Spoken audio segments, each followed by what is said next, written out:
ஓம் ஸ்ரீ ராகவேந்திராய நமக. சிம்மமுகே ரௌத்ர ரூபிண்யாம் அபய அஸ்தாங்கத கருணாமூர்த்தே சர்வ வியாபிதம் லோகரட்சமாம் பாப விமோசன துரித நிவாரணம் லக்ஷ்மி கடாட்ச சர்வாபீஷ்டம் அநேகம் தேஹி நரசிம்மா. மாதா நரசிம்ம, பிதா நரசிம்ம, பிராதா நரசிம்ம, சகா நரசிம்ம, வித்யா நரசிம்ம, திரவிணம் நரசிம்ம, சுவாமி நரசிம்ம, சகலம் நரசிம்ம, இதோ நரசிம்ம, பிரதோ நரசிம்ம, யத்தோ யத்தோ யாயி ததோ நரசிம்ம, நரசிம்ம தேவாத்பரோ நகசீஸ் தஸ்மான் நரசிம்ம சரணம் பிரத்யாக. இப்பொழுது இந்த எபிசோடில் செவ்வாய் பெயர்ச்சி, செவ்வாய் ஒரு ராசியில் 45 நாள் இருக்கார். இது நாள் வரைக்கும் மேஷத்தில் இருந்து இப்போது ரிஷபத்துக்கு வருகிறார். ஜூலை 11 முதல் ஆகஸ்ட் 26 வரைக்கும் சுமார் 45 நாட்களுக்கு ரிஷபத்தில் தான் இருப்பார். அப்போ ரிஷபத்தில் இருக்கக்கூடிய செவ்வாய் பகவான் ஒவ்வொரு ராசிக்கும் எப்பேற்பட்ட பலனை வழங்கப் போகிறார் என்பதை பார்க்கலாம் வாங்க. இந்த பதிவில் நாம் செவ்வாய் பெயர்ச்சி அடைகிறார் மேஷத்திலிருந்து ரிஷபத்துக்கு. செவ்வாய் ஒரு கட்டத்தில், அதாவது ஒரு ராசியில் 45 நாள் சஞ்சாரம் செஞ்சு பலனை தருவார். இது நாள் வரைக்கும் மேஷத்தில் இருந்தார். இப்போ ரிஷபத்துக்கு போய் 45 நாள் இருப்பார். அதாவது ஜூலை 11ஆம் தேதி செவ்வாய் பெயர்ச்சி, ஆகஸ்ட் 26 வரைக்கும் உங்களுக்கு அங்கே தான் இருக்கார், ரிஷபத்தில் இருக்கார். செவ்வாய் பூமிகாரகன். நாங்கள் செவ்வாய் பயிற்சி 1.5 மாதத்துக்கு ஒரு தடவை தான் நிகழுது. இதுக்கு நமக்கு பலன் தருமா அப்படின்னு நீங்கள் கேட்கலாம். எந்த ஒரு கிரகமாக இருந்தாலும் கண்டிப்பாக அதனுடைய பலன் நிச்சயமாக உண்டு. ஆண்டு கிரகங்கள் தான் பலன் தரும் அப்படின்னு கிடையாது. செவ்வாய் பூமிகாரகன், மங்களன்னு பேர். செவ்வாய் பொறுத்தவரையிலையும் சில விவசாயம் சார்ந்த விஷயங்கள், தொழில் சார்ந்த விஷயங்கள், மெடிக்கல் சார்ந்த விஷயங்கள், சில இன்ஜினியரிங், இந்த டிப்ளமா சார்ந்த விஷயங்கள் போன்ற நிலைகளுக்கு அவர் நல்லது செய்வார். இடம் சார்ந்த விஷயம், இடம் வாங்கணும், பூமி வாங்கணும், கெமிக்கல் கம்பெனி வைக்கணும், மெடிக்கல் ஷாப் ஓப்பன் பண்ணணும், இல்லை அதாவது காக்கி யூனிஃபார்ம், அதாவது போலீஸு இராணுவம் இதில் சேரணும். அதில் இது போன்ற விஷயங்கள், விவசாயம் சார்ந்த பிரிவுகள் செவ்வாயின்னு எடுத்தாலே நிறைய விஷயங்களுக்கு அது பார்த்திங்கன்னா மங்களன்னு பேர். செவ்வாய் நல்ல இடத்துல அமர்ந்தார்னு சொன்னால், நல்ல ஆதிபத்தியம் பெற்றார்னு சொன்னால் நல்லதே செய்வார் அப்படின்னு சொல்லணும். செவ்வாய் கொடுக்க நினச்சா கண்டிப்பாக, இவ்வளோ நாளாக ரொம்ப ஆசைப்பட்டிருந்தேங்க, இப்போ வீடு கிடச்சிதுங்க, வீடு வாங்கினங்க அப்படின்னு சொல்லக்கூடிய ஒரு நிலையை ஏற்படுத்துவார். அது மட்டும் இல்லை, ஒரு ஸ்பீடு. இவரை பொறுத்தவரையிலையும் ஒரு வேலை வாய்ப்புக்கும் செவ்வாய் காரணக்கர்த்தா. இந்த குருவோடு செவ்வாய் இணைஞ்சாலும், செவ்வாய் குரு பார்த்தாலும், அரசு கிரகங்கள் இல்லையா, அரசு வேலை கிடைக்கிறதுக்கும் வாய்ப்பு உண்டு. இப்போ இன்டர்வியூ அட்டன் பண்ணுவாங்க. இந்த காலகட்டம், இந்த ரிஷபத்தில் செவ்வாய் இருக்கிற காலகட்டம் சிலருக்கெல்லாம் ஃபேவர். 12 ராசிக்கும் ஃபேவர் கிடையாது. சில ராசிகளுக்கு ரொம்ப ஃபேவராக இருப்பார், சில ராசிகளுக்கு அன்ஃபேவராக வருவார். அப்போது 12 ராசி அதிபர்களும் வேலைக்கு முயற்சி பண்ணாங்கன்னா எல்லோரும் கிடைச்சிரும்னு சொல்ல முடியாது. அப்போது இந்த செவ்வாயினுடைய ஆதிக்கம் சிறப்பாக இருக்கும் பட்சத்தில் செவ்வாயினுடைய சஞ்சார நிலை எப்பேற்பட்ட பலனை வழங்கப் போகிறது ஒவ்வொரு ராசிக்கும் அப்படின்னு பார்க்கலாம் வாங்க. கன்னி ராசி காலபுருஷனுக்கு 6வது ராசி. உத்திரம் 2, 3, 4 பாதங்கள் அஸ்த நட்சத்திரம், சித்திரை 1, 2 பாதங்கள் உள்ளடக்கியது. புத பகவான் ஆட்சி உச்சம் பெறும் வீடு.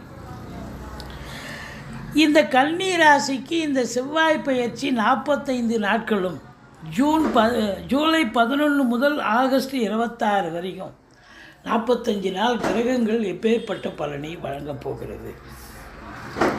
இந்த செவ்வாய் ஆதிபத்தியம் பார்த்தீங்கன்னு சொன்னால் 3க்கும் 8க்கும் ஆதிபத்தியம் உடையவர். 3ங்கிறது நல்ல இடம் இல்லை, முயற்சி ஸ்தானம், அவ்வளோதான் சொல்லலாம். ஆனால் 8ங்கிறது ஒரு ஒஸ்ட்டு தீய இடம். அப்போ 3க்கும் 8க்கும் ஆதிபத்தியம் பெற்ற இந்த செவ்வாய் பகவான் 9ல் இருக்கிறார். 9 அதாவது 5ஆம் இடம் 9ஆம் இடம் திரிகோணத்தில் எந்த ஒரு கிரகங்கள் தீய கிரகங்கள் இருந்தாலும் அது தீய பலனை தராது. மாறாக நல்ல பலனை தருதோ இல்லையோ தீய பலனை நிச்சயமாக தர வாய்ப்பில்லை. அப்படி எடுத்துக்கலாம். அப்போது உங்களை பொறுத்தவரையிலையும் இந்த செவ்வாய் உங்களுக்கு சாதகமாக இருக்கின்றனவா அப்படின்னு பார்த்தீங்கன்னா ஓரளவுக்குத்தான் நன்மைகளை தரும். ஆனால் தரணும் அப்படின்னு விதி. இதில் என்னன்னா இந்த குருவோடு சேர்ந்த செவ்வாய்க்கு மகிமை ரொம்ப அதிகங்க.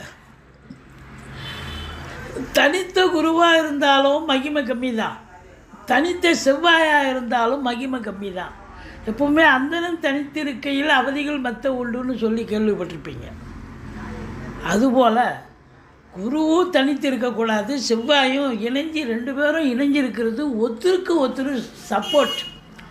அப்போது இந்த தீய கிரகமாக இருந்தாலும் நல்ல இடத்தில் நல்லவனோடு சேர்ந்து இருப்பதால் அந்த பார்வை முயற்சி ஸ்தானம் 4ஆம் இடத்தை பார்க்குது. 7ஆம் பார்வையாக முயற்சி ஸ்தானம், 8ஆம் பார்வையாக 4ஆம் இடத்தை பார்க்குது. அப்போ 4ஆம் இடத்தை செவ்வாய் பார்ப்பதால் ரியல் எஸ்டேட் பிரமுகர்கள், பிளாட் ப்ரமோட்டர்ஸ், சொத்து பத்து விற்கும் வாங்கும் நிலையில் இருக்கும் அன்பர்கள், புரோக்கரேஜ் செய்யக்கூடியவர்கள், இவங்களுக்கெல்லாம் ஒரு நல்லது நடக்குமா? நல்லது நடக்கும். செங்கல் மணல் ஜல்லி ஆல்வர்ட்ஸ் போன்ற பிரிவில் பணியாற்றுபவர்களுக்கும் நல்லது நடக்கும். விவசாயம் சார்ந்த துறையில் இருப்பவர்களுக்கும் நல்லது நடக்கும். இந்த சாதாரண லேத் ஃபேக்ட்ரியிலேருந்து பெரிய கம்பெனி வரைக்கும் மெக்கானிசம் இல்லாத ஒரு மிஷினரி இல்லாத விஷயம் இல்லை. அப்போ செவ்வாய் உங்களுக்கு காம்பினேஷன் அப்படின்னும்பொழுது நீங்கள் அந்த கம்பெனியில் வேலை பார்க்கக்கூடிய தொழிலாளர்கள், முதலாளிகள், இவங்களுக்கெல்லாம் கூட ஒரு சிறப்பான ஒரு யோகமான ஒரு காலம். வேலைவாய்ப்புக்காக முயற்சி பண்ணுறவங்களுக்கு வேலைவாய்ப்பு கிடைக்கும். காவல்துறை, தீயணைப்புத்துறை, மருத்துவத்துறை, இராணுவத்துறை, IAS, IPS, IFS போன்ற துறையில் பணியாற்றுபவர்களுக்கும் நல்லது நடக்கும். Promotion, increment, transfer. இல்லை புதுசாக வேலைவாய்ப்புக்காக முயற்சி பண்ணுறவங்க வேலைவாய்ப்பு கண்டிப்பாக கிடைக்கும். நீதித்துறையில் பணியாற்றுபவர்களுக்கும் சிறப்பான பொக்கிஷமான காலம். முயற்சி பண்ணுறது, 4ஆம் இடத்தை பார்க்கறது, இடம் பூமி சார்ந்த விஷயங்கள் உங்களுக்கு அனுகூலத்தை தரும். சனி பார்வை அப்படின்னு பார்க்கும்பொழுது சனி 8ஆம் இடத்தை பார்க்குறார். ஒரு இடம் வாங்குறீங்க, பூமி வாங்குறீங்க, லோன் EMI கட்டணும், இது முடியுமா அப்படின்னா ஓரளவுக்கு முடியும். இருந்தாலும் 8ஆம் இடத்தை சனி பார்ப்பதால் அசிங்கம், அவமானங்கள், பிரச்சனைகள், அறிமுகம் இல்லாத இடம் நபர்களிடம் பிரச்சனைகள் வரக்கூடும். வீட்டில் வயதான பெரியவங்க இருந்தால் அந்த அவங்களுக்கு உடம்பு சுகம் இல்லாமல் போகும். 12ஆம் வீட்டை சனி பார்க்கிறார். தூக்கம் வராதுங்க, உங்களுக்கு டென்ஷனாக இருப்பீங்க, மந்திரிச்சு விட்ட மாதிரி இருப்பீங்க. செலவுகள் ஏற்படும். செலவுகள் சுப செலவு வந்தால் சந்தோஷமாக செய்யலாம், அசுப செலவு வந்தால் எப்படி சந்தோஷமாக செய்ய முடியும்? அப்போது அசுப செலவும் வரக்கூடிய ஒரு நிலை.